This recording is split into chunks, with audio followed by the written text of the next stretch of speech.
What if I told you that a single bill sitting in Congress right now could make thousands of perfectly legal vehicles essentially obsolete overnight? Not because they're unsafe, not because people don't love them, but because of a definition change.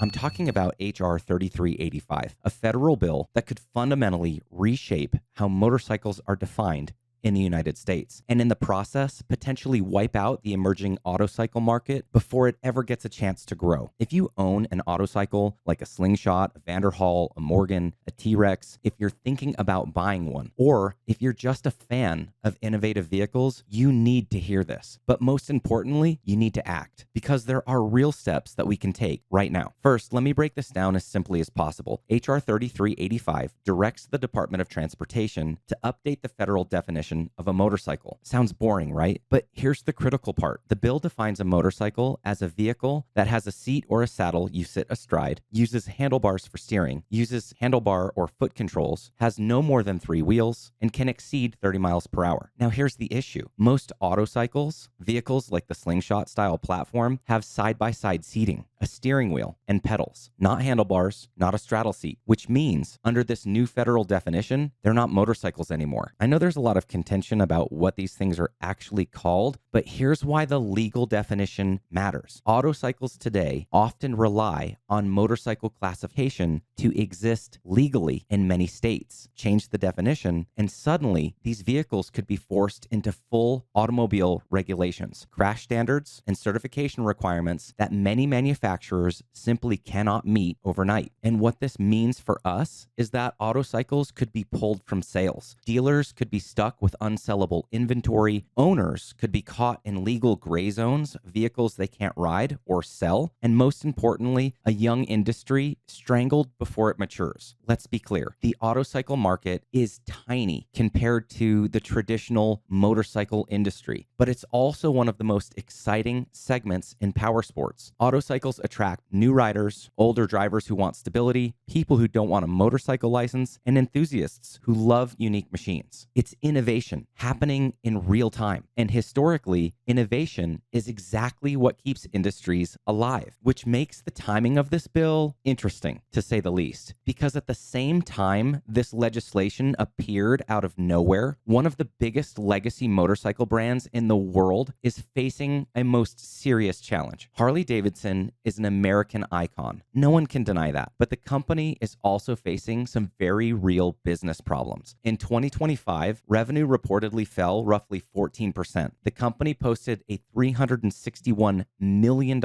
operating loss in Q4. Dealership traffic is declining, and their core baby boomer customer base is aging out. The company also has hundreds of dealerships in the US, many struggling with low sales. Even Harley's big bet on electric motorcycles, the Livewire, has struggled with very low adoption. To deal with the situation, the company's looking at restructuring, layoffs, lower cost models, and reducing production. That's not speculation, that's just business reality. Now, this is where things get even more interesting. Enter a member of Congress. The sponsorship of H.R. 3385 is Representative Derek Van Orden of Wisconsin. He's a retired Navy SEAL and represents Wisconsin's 3rd District. He's also a Harley-Davidson rider who famously commutes to Washington on his 2019 Softail Slim. And to be fair, he proudly celebrates American manufacturing and the workers who build those bikes. There's nothing wrong with that. But when a bill appears that could reshape vehicle classifications in a way that may disadvantage newer competitors, it's fair to ask questions.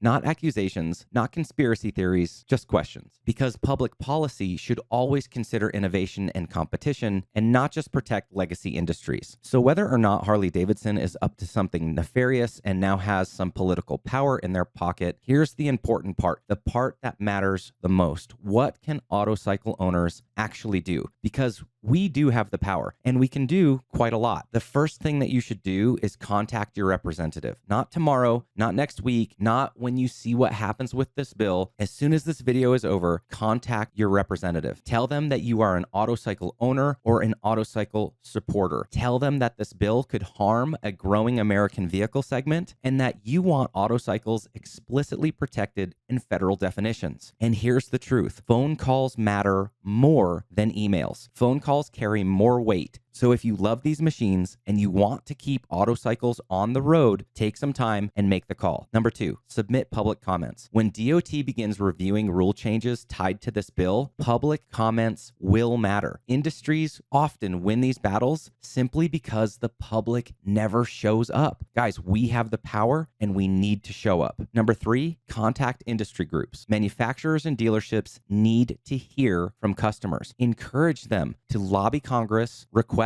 amendments, and advocate for separate federal autocycle classifications. Number 4, share this issue. This bill is still in committee. That means the outcome is not decided yet. Public awareness absolutely influences legislation. The more people talking about it, the harder it becomes to quietly push this through. The good news is that according to Congress.gov, HR 3385 has only been introduced. It still needs to pass the House, pass the Senate, get to the president, and then become law. I'll include the link in the description below so that you can follow this bill as well. Look, this video isn't about attacking Harley-Davidson or saying that our government is corrupt. Harley built one of the most legendary brands in American history, but industry survives by innovating, not by eliminating competition. We've seen this way too many times in our history, and it could potentially happen right here under our watch. Autocycles represent creativity, new engineering, new customers, and frankly, they make the roads more interesting. So if you believe in innovation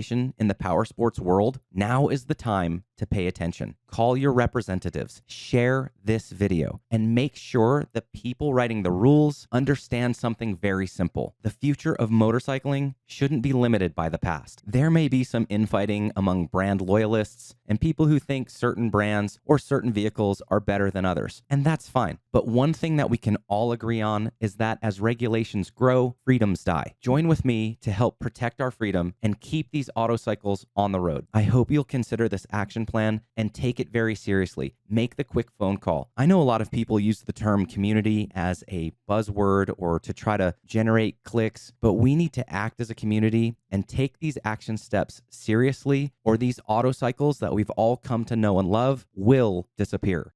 Wherever it is that your ride takes you and whatever it is you're riding, remember to be nice and ride safely.